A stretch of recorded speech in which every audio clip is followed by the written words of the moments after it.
আমরা আছি তেলেঙ্গা বাগানে। আমরা আমাদের সঙ্গে পেয়েছি এখানকার শিল্পী শ্রী কৃষ্ণপ্রিয় দাশগুপ্তকে। স্যার, একটু বলুন আপনার এই ভাবনা চিন্তা লোহার এবং তামার উপর এলো কেন?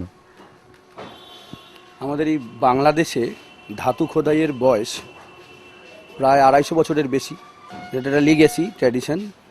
সেই যে পদ্ধতিতে যেখানে আগে একটা ধাতুর উপরে খোদাই করে রং মেখে ছাপ নেওয়া হতো, সেই প্লেটটা যেমন হতো, যেভাবে খোদাই পদ্ধতিটা ছিল, সেইভাবেই আমি লোহার এই প্যান্ডেলটা খোদাই করছি। তা 1778 সালে প্রথম বাংলা হরফ ছাপা হয়, মানে বাংলা তার আগে লেখা হতো, ছাপা হতো না।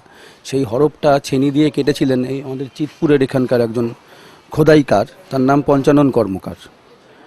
তারপর 1816 সালে প্রথম বাংলায় বইয়ের সঙ্গে ছবি ছাপা হলো।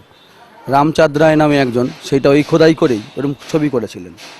1824 সালে প্রথম দুর্গার ছবি ছাপা হলো বইয়ে, সেই লোকটার নাম ছিল বিশ্বম্বর আচার্য। ওই লোকগুলোকে আমার প্রণাম, মানে তারা যে পদ্ধতিতে যেভাবে জিনিসটা করতেন, আমি মনে মনে ওইটাই কল্পনা করে স্মরণ করে করে করার চেষ্টা করছি। আর এই যে বাইরের দিকটার সঙ্গে ওটার কোনো সম্পর্ক নেই, এটা একটা গ্রাফিক প্লেটের মতো।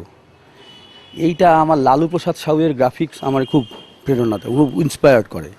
লালুদার ওই গ্রাফিক্স প্লেটের মতোই, ওটা তো ছাপ নেওয়া। আমি যদি প্লেটটা দেখি, তাহলে আমি যদি শিট দিয়ে সেইটা করি, তাহলে যেটা একটা হতে পারে, তার একটা নিদর্শন হতে পারে। এটা কিন্তু কোনোটাই টোকা নয়, জাস্ট ওর প্রেরণাটা। এই 4টে লোকের প্রতি আমার এই কৃতজ্ঞতা, তাদের 4জনকে আমি আমার প্যান্ডেলটা উৎসর্গ করলাম।